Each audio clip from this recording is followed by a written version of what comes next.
to the scaffold builders out here. These guys have gone over 300 days without a recordable.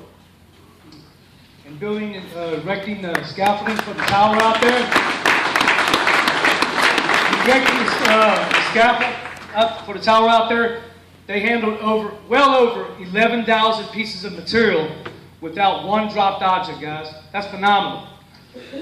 Take into consideration the hard work these guys do in providing all trades out here with a safe, elevated work platform. Let's give them a good round of applause to scaffold builders, guys. Good job, good job. A little show of hands. How many people in here have ever witnessed a fatality on a job site? Anybody?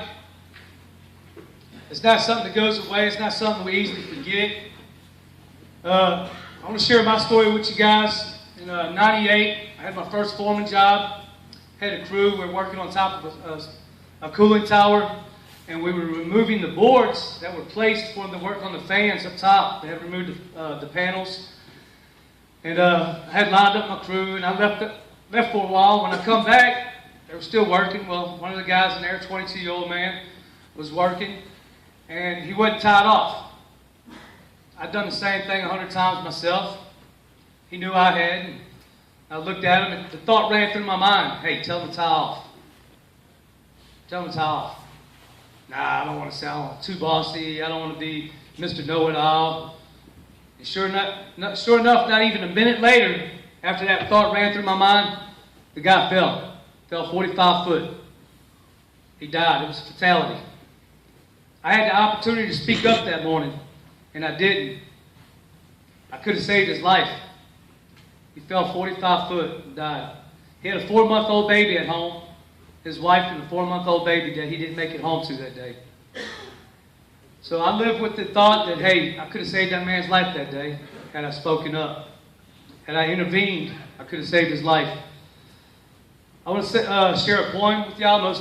Most of y'all have already heard the poem. It's called Look the Other Way.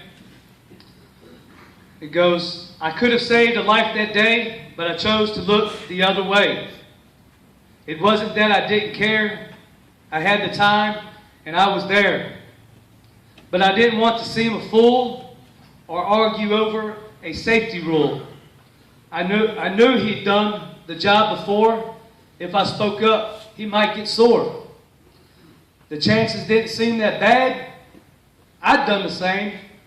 He knew I had. So I shook my head and I walked on by. He knew the risk as well as I. He took the chance. I closed an eye, and with that act, I let him die. I could have saved a life that day, but I chose to look the other way. Now every time I see his wife, I know I should have saved his life. That guilt is something I must bear, but isn't something you need share. If you see a risk that others take that puts their health or life at stake, the question asked or things you say could help them live another day. If you see a risk and walk on by, then hope you never have to say, I could have saved a life that day, but I chose to look the other way. And today, guys, women, you have the opportunity to save a life. Speak up and listen up. So not only do I encourage intervention, but I strongly encourage being receptive out there. What someone says to you just might save your life.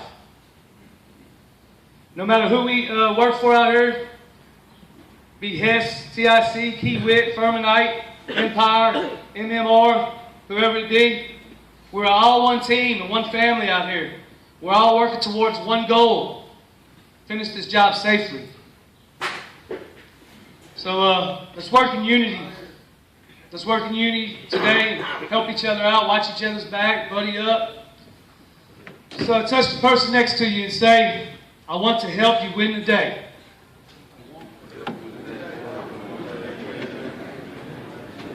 Thank you.